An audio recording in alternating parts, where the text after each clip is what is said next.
अभियानमा हामी हिँडेका छौँ। यसमा हामीले पक्कै पनि एउटा जित हासिल गर्छौँ जस्तो मलाई लागेको छ। त्यसमा तपाईँहरू पनि यसमा जोडिएर अगाडि बढ्नुहुनेछ भन्ने मैले विश्वास लिएको छु।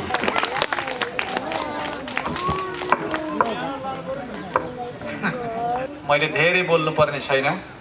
म यहाँहरूलाई सोच्ने कुरा मात्रै भन्छु। मलाई विश्वास छ यहाँले सोच्नुहुन्छ, त्यसै समाधान निकाल्नुहुन्छ भनेर भने मलाई विश्वास छ। पहिलो कुरो यहाँहरूलाई के अनुरोध गरौँ भने धर्म र मत। हिन्दू भनेको के हो साँच्चै? हिन्दू भनेको धर्म हो कि मत हो कि संस्कार हो, के हो? त्यो बारेमा अब स्पष्ट बन्नुपर्ने अवस्था भयो। धर्मको हिसाबमा हामी के रहेछौँ भनेर भन्दा शाश्वत रहेछौँ। अन्तर्राष्ट्रिय जगतका जुनै धर्मलाई पनि जोड्न सक्दा रहेछौँ। सहिष्णुता भनेको धर्म हो, इमान्दारिता भनेको धर्म हो, सत्य बोल्ने भनेको धर्म हो। त्यो जुनै धर्म बोके पनि केही फरक परेन, एउटै कुराकानी हो। त्यसो भए हामी हिन्दूहरू वैदिक ढङ्गबाट चिन्तन गऱ्यौँ भने धर्मका पक्षपाती रहेछौँ सबैलाई। त्यसैले सर्वे भवन्तु सुखिनः भनेर भनेको त्यही कारण हो। सबै धर्मसँग लगेर जोड्ने किसिमको कुराकानी त्यसरी जोडिँदो रहेछ। जब मतमा हुन्छौँ, मतमा मतान्तर हुँदो रहेछ। हामी भित्रै हेऱ्यौँ भने हामी कोही वैष्णव भनेका छौँ, कोही शाक्त भनेका छौँ, कोही शैव भनेका छौँ, कोही त्यो भित्र पनि फेरि टुक्रा टुक्रा भएको छौँ। त्यसरी हेऱ्यौँ भने हामी मतमा हुँदो रहेछौँ। त्यो मतको संस्कार हुँदो रहेछ। एउटा मतको एउटा संस्कार हुन्छ। अब सोचौँ, मत कहाँबाट आयो, धर्म कहाँबाट आयो? धर्म आयो हाम्रो वेदहरूबाट, उपनिषदबाट। तर मत आयो कहाँबाट? स्मृतिबाट, पुराणबाट। त्यसो भएपछि अब यहाँहरूले विचार गर्नुहोस्, जम्मा 1,30,000 हाम्रा शास्त्रहरू छन्। 1,30,000 शास्त्रहरूले के कुराकानी भने, कसले के बुझ्यो, कसरी भने, त्यो किसिमको कुराकानी रहेछ। यो कुरोलाई यहाँहरूले एकदमै स्पष्टसँग बुझिदिउँ।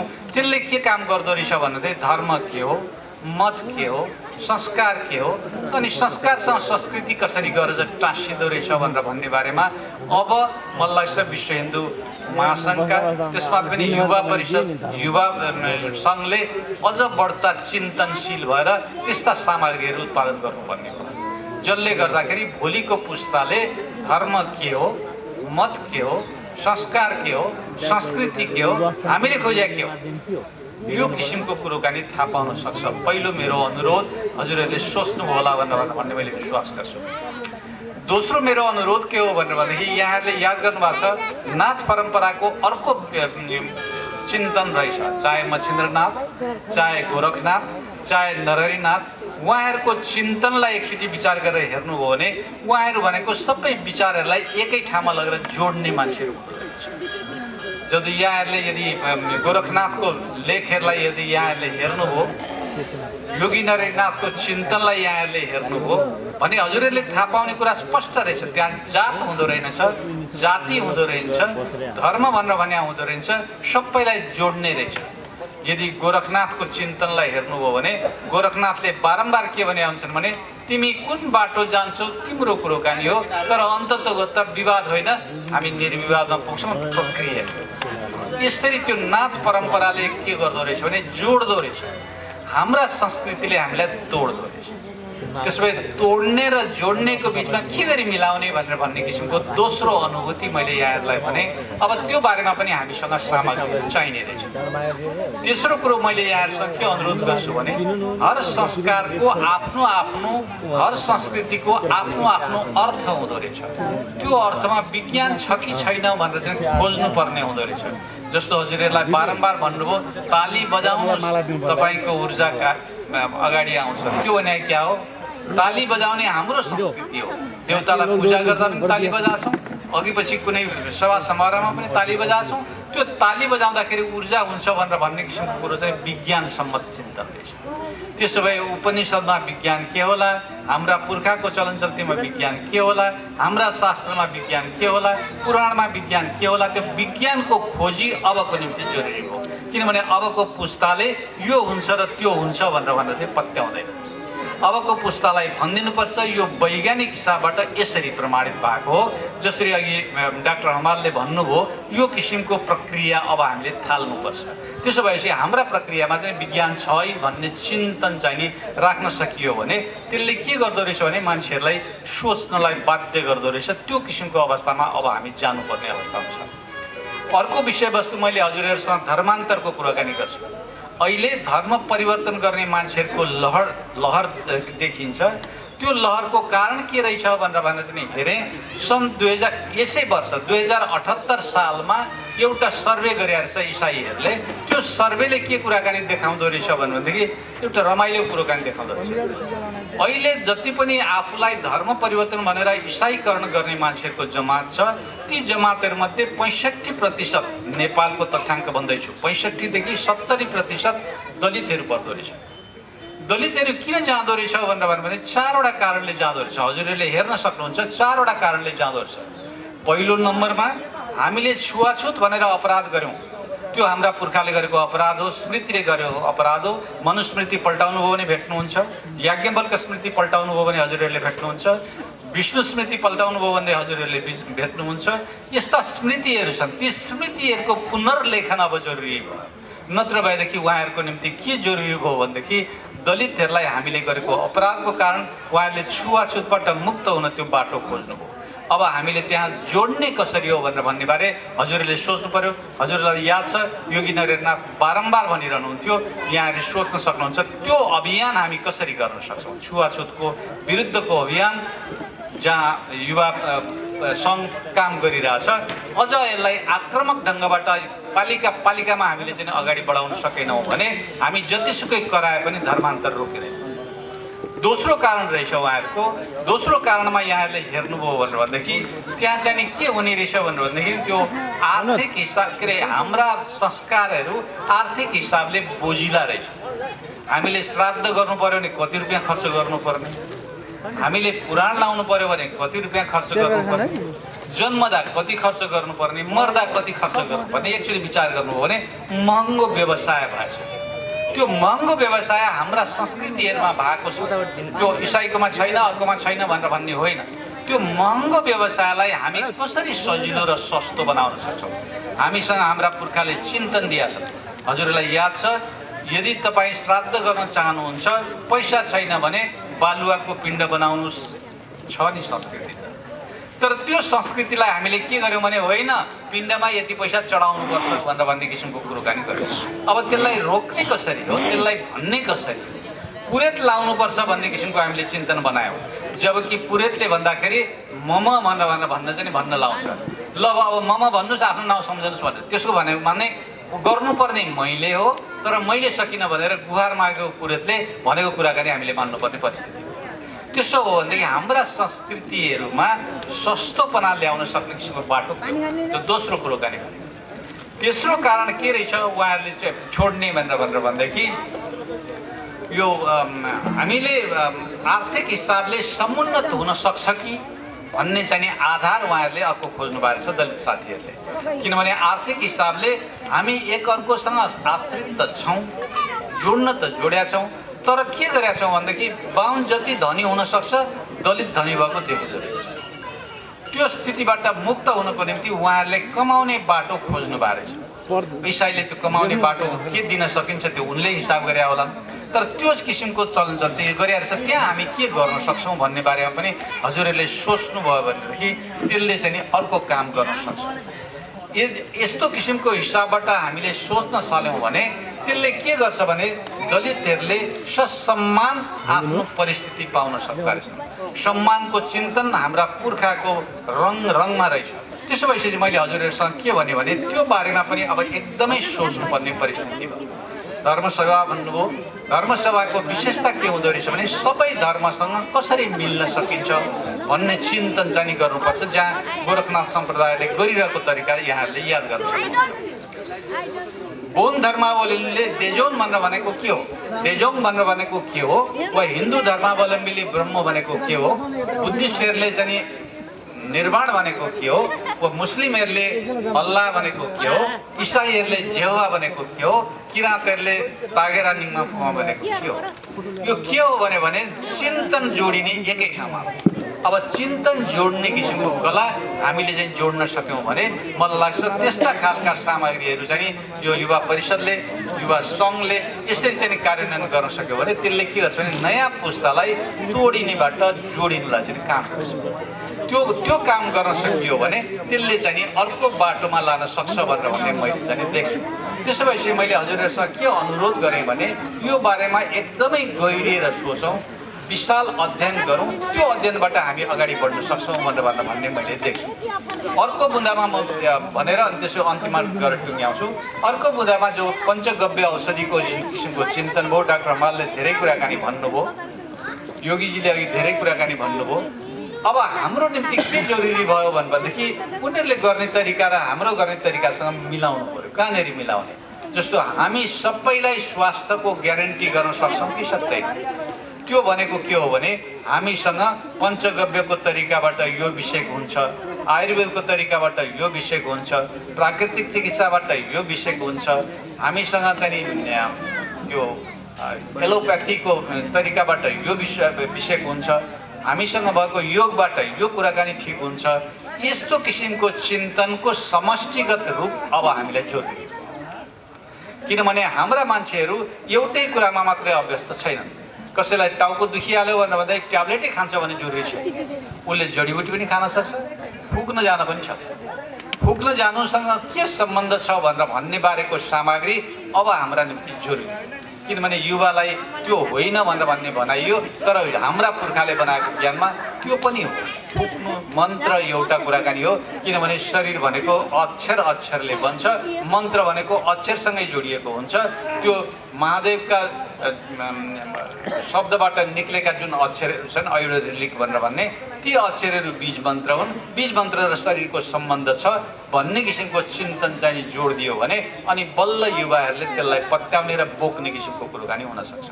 त्यसैले मैले हजुरहरूसँग 4-5वटा कुराहरू चाहिँ भने र अन्तमा मैले चाहिँ यो विश्वविद्यालय रैथाने विश्वविद्यालयको एउटा चिन्तन बनाउन खोजेको कारण के थियो भने यो विश्वविद्यालय भनेको के हो त? साँच्चै मलाई ऋषिकेशजीले भन्नुभएको थियो, माने यो के हो त साँच्चै, के गर्न लाग्यो भने चाहिँ भन्नुभएको थियो। मेरो आफ्नो चिन्तन के हो भने हामी ज्ञानको खानीमा बसेका मान्छेहरू, एकचोटि थारूहरूको ज्ञानलाई एकचोटि विचार गरेर हेर्नुहोस्। थारूहरूले आफ्नो शरीरमा लामखुट्टेको विरुद्धमा बाँच्न सक्ने किसिमको तरिका के हो? उहाँहरूले खाएको खाना हो कि गरेको व्यवहार हो कि उहाँहरूको रगतमा भएको तागत हो कि के हो? अब यस्ता किसिमका कुराहरूको खोजी गर्ने किसिमको विश्वविद्यालय अब छैन। दलितहरूका ज्ञानहरू एकचोटि विचार गरौँ। त्यो काठमाडौँ विश्वविद्यालयको भिसी डाक्टर भोला थापा, उहाँले चाहिँ के भन्नुभयो भने मैले आफूलाई इन्जिनियर भनेर भन्ठानेको थिएँ, तर म इन्जिनियर होइन रहेछ। मभन्दा गतिलो इन्जिनियर एउटा के अरे कामी रहेछ, विश्वकर्मा। उहाँको आरम्भमा गएर मैले हेर्दाखेरि मैले जानेको भन्दा बढ्ता जान्ने उहाँ हुनुहुँदो रहेछ। अब उहाँको चिन्तनलाई मैले किन सम्मान गर्न जानिनँ भनेर चाहिँ उहाँ आफै भनिरहनु भएको छ। अहिले भाइस चान्सलर हुनुहुन्छ काठमाडौँ विश्वविद्यालय। यदि हजुरहरूलाई लाग्यो रहर भनेर भन्दै सोध्न सक्नुहुन्छ, फोन नम्बर म दिन सक्छु। अनि यस्तो किसिमको तागत हाम्रो दलित साथीहरूकोमा छ, जनजाति साथीहरूकोमा अर्को किसिमको तागत छ। एकचोटि विचार गरेर हेरौँ त के किसिमको ज्ञान उहाँहरूले राख्नु भएको छ। नाङ्लो बनाउने किसिमको कुरा सुनुवारहरूसँग गएर हेर्नुहोस् कति राम्रो छ। शेर्पाहरूसँग हेर्नुहोस् अर्को खालको कुराकानी छ। यहाँ तल हिमालयहरूसँग हेर्नुहोस् त्यो अर्को किसिमको कुराकानी छ। अनि यस्ता कुराहरूको खोजी गरेर त्यो खोजीको बारेमा त्यसमा भएको ज्ञान के हो, त्यसमा भएको विज्ञान के हो, त्यसको उद्यमीकरण गर्न सक्ने सम्भावना के हो, त्यसको बजारीकरण गर्न सक्ने सम्भावना के हो, त्यसको अन्तर्राष्ट्रियकरण गर्न सक्ने सम्भावना के हो, त्यो सम्भावनाको खोजीको निम्ति रैथाने विश्वविद्यालयको अवधारणा बोक्यो। त्यसो भनेपछि त्यसले फेरि बाहुन क्षेत्रीहरूको ज्ञानलाई एकचोटि विचार गरौँ, त्यो कस्तो ज्ञानहरू बोकिरहेछ एकचोटि विचार गर्नुहोस् त। एकजना मान्छेलाई मेरो नजिकमा छिमेकमा एकजना मान्छेको श्रीमती बित्नुभयो, मेरो साथीको श्रीमती बितिसकेपछि फेरि संवाद भइरहेको थियो। उहाँले के भन्नुभयो भन्दै म पनि पुरै त्यहीँ गर्न जान्दछु, तर म के गर्न सक्छु भने देउता खुसी पार्न सक्छु तर पितृ खुसी पार्न सक्दिनँ भन्नुभयो। मैले भने के हो? देउतालाई भावसँग जोड्ने हो, पितृलाई बोलीसँग जोड्ने हो। बोलीसँग जोड्न सक्ने मेरो तागत छैन भनेर भन्नुभयो। त्यसपछि म छक्क परेँ, चकमराएँ, के हो यो साँच्चै यो भनेर खोज्दै जाँदाखेरि त अचम्मको कुराकानी हुँदछ। राईहरूकोमा हेरेको त्यो बिजुवाको काम ठ्याक्कै त्यही किसिमको हिसाब हुँदछ। बिजुवाले मरेको मान्छेलाई कसरी मुक्ति गर्ने भन्ने किसिमको चिन्तन चाहिँ बोक्दो रहेछ। भनेपछि किराँत धर्ममा बोकेको चिन्तन वा उनीहरूले गरेको अभ्यास र त्यसपछि अब बुद्धिस्टहरू कहाँ गयो भने त्यो कुरो हुनसक्छ कि सक्दैन भनेर भने चिन्तन अर्को खालको बसिरहेको छ। अब त्यसरी हेर्नुभयो भने त्यसले के दिँदो रहेछ भने हाम्रा मान्छेहरूको चिन्तन तरेलीमा रहेछ। तरेली भनेको कसको चिन्तन कहाँ, किराँतको चिन्तन पितृहरूको बारेमा के हो, पूर्व जन्मको बारेमा के हो, अब हुने जन्मको बारेमा के हो, यस्ता किसिमका किराँतको चिन्तन छ भने हिन्दूको के हो, मुस्लिमको के हो, इसाईको के हो, वा अरू जैनको के हो, सिखको के हो, यसरी चाहिँ खोजेर अब लगेर जोड्नुपर्ने कुरा चाहिँ जरुरी रहेछ। यदि यसरी जोड्न सकियो भने त्यसले के गर्ने भयो भनेदेखि नयाँ जुन रैस्थाने विश्वविद्यालय भन्यो त्यो विश्वविद्यालयले काम गर्न सक्ने रहेछ। अब हजुरले सोध्नु होला कतिवटा विश्वविद्यालय चाहिने त यो देशमा? अहिले भर्खरै गरेको अध्ययनले के भन्दो रहेछ, 213वटा विश्वविद्यालय हामीलाई चाहिन्छ भन्नुहुन्छ नेपालमा। त्यो विश्वविद्यालय भनेका ठुला ठुला त्रिभुवन विश्वविद्यालय जस्ता होइन। त्यो त्रिभुवन विश्वविद्यालय 4 लाख विद्यार्थी छ भनेर चाहिँ गर्व गर्ने विश्वविद्यालय होइन, बरु 10,000 विद्यार्थी, 4,000 विद्यार्थी, 5,000 विद्यार्थी, थोरै विद्यार्थी तर गतिला मान्छे उत्पादन गर्ने खालको विश्वविद्यालय हामीलाई चाहिँदो रहेछ। अब त्यो भनेपछि कहाँ त हुनसक्छ भनेर भन्दाखेरि चाहिँ त्यो विश्वविद्यालय भनेको प्रदेश सरकारको तहमा हुनसक्छ। प्रदेश सरकारको तहमा हुन सक्ने विश्वविद्यालय अब सोध्न सक्छौँ हामीले। त्यसको निम्ति हामीले चाहिँ सल्यानको कुरोकानी गऱ्यौँ। सल्यान मात्रै भन्नु, सल्यान मात्रै होइन, त्यो 7 प्रदेशमा हुनसक्छ। त्यो यही प्रदेशमा कर्णालीमा मात्रै हुन्छ भने जरुरी भएन। यो चाहिँ नि सुदूरपश्चिममा हुनसक्छ, प्रदेश नम्बर 1 मा हुनसक्छ, 2 मा हुनसक्छ, 3, 4, 5 जहाँसुकै पनि हुनसक्छ। जहाँसुकै पनि यसका शाखा प्रशाखाहरू हामी चिन्तन गर्न सक्छौँ वा स्कुल अफ के जाति भनेर भन्न सक्छौँ। त्यसो हुँदाखेरि हाम्रोमा रैथाने ज्ञानको विज्ञता पनि हुन्छ, आधुनिक ज्ञानको कुराकानी पनि हुन्छ। बजार व्यवस्थापनको निम्ति एकचोटि विचार गरेर हेरौँ, बजार व्यवस्थापनको सम्भावना कसरी सम्भव छ, त्यो सम्भव कसरी बनाउने हो, त्यो बारेमा पनि हुन्छ। अहिले शिक्षाको कुरोकानी गरौँ, एकचोटि विचार गरौँ, गुरुकुलको शिक्षाको तरिका हेरेर। गुरुकुलमा शिक्षान्त र दीक्षान्त भने के हो? आज जुन किसिमको काम धन्दा गरियो, प्रमाणपत्र दिइयो, त्यो प्रमाणपत्र दिने कुरालाई हाम्रा पुर्खाहरूले दीक्षान्त भने। उनले छुट्टा शब्द प्रयोग गरे, शिक्षान्त र दीक्षान्त। हजुरहरूलाई याद होला, शिक्षान्त भनेको पढेर सक्ने हो, दीक्षान्त भनेको गर्नलाई सुरुवात गर्ने हो। 3टा तरिकाहरू भनेको छ। एउटा, तिमी आफै यो ज्ञानलाई कसरी व्यवहारमा लान सक्छौ आफै सोध्न किसिमको अवसर हो। ज्ञान पढेको ज्ञान व्यवहारमा लाने हो, त्यसको निम्ति तिमी सोच भनेर पहिलो तरिका दिइरहेछ, त्यो दीक्षान्त हो। दोस्रो तरिका के भने हुन्छ भने त्यस्तो होइन, तिमी आफू सक्दैनौ भने तिमी चाहिँ के गर भने गुरुले दिएको ज्ञानलाई चाहिँ सोच है। किनभने तिमी चाहिँ गुरुले दिएको दीक्षान्त हुन्छ। त्यसैले गुरु दीक्षा। मैले त सकिनँ, मेरो बुद्धिले धानेन, तपाईँले भन्नुहोस्, हजुरले भन्नुहोस्, मैले चाहिँ के गर्न सक्छु भनेर भनेको दोस्रो दीक्षान्त हुँदो रहेछ। तेस्रो दीक्षान्त के हुँदो रहेछ भने गुरुको कुरोकानी एउटा होला, त्यसपछि गएर व्यक्तिले आफूले गर्न सक्ने किसिमको अर्को होला। तर व्यक्ति कहिलेकाहीँ के गर्छ भने नक्कल गर्न सक्छ। गुरुले जे गर्नुभयो त्यही तरिका अप्नाउँछ। गुरुले जसरी खाना खानुभयो, खानाको निम्ति त्यही दीक्षा हो मेरो निम्ति। बस्ने जसरी बस्नुभयो मेरो दीक्षा त्यही हो, जसरी सोच्नुभयो मेरो दीक्षा त्यही हो। यो किसिमको ढङ्गबाट मैले के बुझेँ भने 3वटा कुरामा दीक्षान्त भन्दो रहेछ। अब जस्तो अहिले हजुरहरूले जो साथीहरूले प्रमाणपत्र पाउनुभयो, शिक्षान्त सकियो, दीक्षान्तको सुरुवात। अब यो विश्वविद्यालयले पनि के गर्छ भन्दाखेरि पढ्ने कुराकानी र गर्ने कुरा सँगै गर्छ। त्यसपछि पढ्ने किसिमको चिन्तन पनि हुन्छ। त्यो पढाइलाई कसरी शिक्षान्त र दीक्षान्त एक ठाउँमा हुन्छ भन्नुहोस् न। शिक्षा जहाँ अन्त हुन्छ दीक्षा त्यहीँबाट सुरु हुन्छ, दीक्षा जहाँ अन्त हुन्छ शिक्षा त्यहीँ सुरु हुन्छ। यो किसिमको तरिकाबाट यो रैथाने विश्वविद्यालयको कुरोकानी अवधारणा बनाएको। त्यो रैथाने विश्वविद्यालयले त्यसैले के गर्ने भने नेपालका सबै जातिका, चाहे त्यो हिन्दू होस्, मुस्लिम होस्, किराँत होस्, बुद्धिस्ट होस्, बोन होस्, अथवा चाहिँ अरू धर्मावलम्बी होस्, सिख होस्, जैन होस्, यी जति पनि धर्मावलम्बी साथीहरू छन् उहाँहरूका चिन्तनहरूलाई पनि जोडौँ। त्यसैले विचारगत रूपमा कसरी जोड्ने, सिपगत रूपमा कसरी जोड्ने, उद्यमीकरणको रूपमा कसरी जोड्ने अनि त्यो किसिमको प्रक्रियाबाट यसलाई चाहिँ अगाडि लान सक्ने किसिमको कुरो हामीले चिन्तन गरेका हौँ, जसलाई हामीले रैथाने भनेर भन्यौँ। रैथाने भनेको हाम्रै ठाउँमा भएका ज्ञानहरूको विश्वविद्यालय। यसले फेरि अर्को कुरा ल्याउन सक्छ। अर्को कुरा के ल्याउन सक्छ भने त्यसो भए यसको अन्तर्राष्ट्रिय मान्यता हुन्छ त, त्यो अर्को समस्या हुन सक्छ। हामीले त्यसैले के कुराकानी गऱ्यौँ भने उद्यमीकरण गर्ने बित्तिकै हामी के भन्छौँ भने त्यही वस्तुलाई उद्यमीकरणको कुराकानीमा कसरी लाउन सक्छ। हाम्रा सम्भावना, जडीबुटीका सम्भावना होलान्, हाम्रा जङ्गलका सम्भावना होलान्, हाम्रा हिमालका सम्भावना होलान्, हाम्रा पानीका सम्भावना होलान्, हाम्रा संस्कृतिका सम्भावना होलान्, हाम्रा ज्ञानका सम्भावना होलान्, ती कुराहरूलाई पनि हामी लगेर जोड्छौँ। जोड्दाखेरि पूर्वीय ज्ञान र पश्चिमी ज्ञानलाई दुईटैलाई जोड्छौँ। किनभने हामी पूर्वको मात्रै ठिक हो, पश्चिमको बेठिक हो भन्ने दृष्टिकोण बोक्यौँ भने एकाङ्ग हुन्छ। त्यो भनेको के हो भने हजुरहरूसँग भएको मोबाइललाई प्रयोग गर्दाखेरि अब कराएर बोल्नु नपर्ने भयो नि, एउटा काम त भयो पश्चिमकोबाट। त्यसले पश्चिमले गरेको बेठिक हामीले गरे ठिक होइन, पश्चिमले गरे पनि ठिक, तर उनले गरेको कुराकानीको सीमितता होला। उनले हाम्रो जिन्दगीलाई सहज बनाइदिए होला। हाम्रो पुर्खाले गरेको जिन्दगीले हामीलाई के अरे मुक्त बनाउनलाई बल गर्यो। त्यसैले हाम्रा मान्छेहरू केही नभएर फकिर भएर बस्न सक्ने किसिमको तागत राख्यो। त्यो फकिर भएर बस्न सक्ने, योगी भएर बस्न सक्ने, सुरक्षा आफ्नो सुरक्षा आफै गर्न सक्ने हुँदाहुँदै हजुरहरूलाई याद होला म स्वामी फलाना, स्वामी भनेको मेरो मालिक मै हो, मलाई कसैले रक्षा गर्नु पर्दैन, म मेरै मालिक, म आफै जान्दछु, म गर्न सक्छु, म ब्रह्म पनि चिन्छु, म आफूलाई पनि चिन्छु, म अरूलाई पनि चिन्छु भन्ने किसिमको चिन्तन चाहिँ हाम्रा पुर्खाहरूको हो।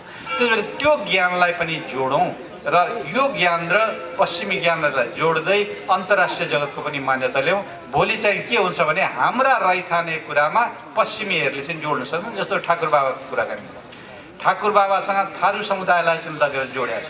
अब हामीलाई चिन्तन गर्नुपर्ने विषय के हो भने केही साथीहरूले थारूहरू मङ्गोलियन हुन्, केही साथीहरूले थारूहरू किराँत हुन्, अब केही साथीहरूले हामी बुद्ध धर्मावलम्बी हौँ, उहाँहरूले त्यसरी चाहिँ भन्नुभयो। अब हाम्रो शास्त्रीय हिसाबबाट हामीले बनाएको रैथाने विश्वविद्यालयले कसरी सोध्छ भने थारूहरूको बड्की मार के हो, छोटकी मार के हो। छोटकी मारको चिन्तन यदि चाहिँ ल्याउनु भयो भने रामसँग कुराहरू जोडिँदो रहेछ। अब यो रामसँग जोडिएको कुरा चाहिँ छोटकी मारको चिन्तन के हिन्दूले बोकायो हो त? त्यसो भएदेखि उनीहरू हिन्दू हुन् कि बुद्धिस्ट हुन् भनेर के सम्भव? त्यस्तो किसिमको हिसाबले चाहिँ चिन्तन गराइदियो। र अन्तमा मैले यहाँहरूसँग के भन्यो भने यस्ता किसिमका कुरामा गहिरिएर जाने भनेर भनेको सामान्य ढङ्गबाट भन्नु। जस्तो अघि नै झाँकीमा यहाँहरूले हेर्नुभयो के अरे कृष्णजी गोकुलमा जन्मनुभयो र के गर्नुभयो, अब यहाँहरूले याद गर्नुभयो कृष्ण भगवान हुन् कि देवता हुन् कि ईश्वर हुन् कि ब्रह्म हुन्? के हुन् भने हामी के भन्छौँ? हामीसँग महावीर छन्, हामीसँग गुरु गोविन्द छन्, हामीसँग चाहिँ इसाईहरूका क्राइस्ट छन्, हामीसँग चाहिँ मोहम्मद छन्। हुन् को हो ती? हाम्रा पुर्खाहरूले हामीलाई सजिलै भाषा बोलाइदिएको छ। हामी अलमलमा परेछौँ। भगवान भनेको मान्छे हो, जन्मियो मर्छ, त्यसैले त्यो भगवान। बुद्ध भगवान हो किनभने जन्मे मरे, कृष्ण भगवान हुन् जन्मे मरे, रामचन्द्र भगवान हुन् जन्मे अनि मरे। अब तपाईँ हामी जम्मै भगवान हुन सक्छौँ, बुद्धले त्यही हो।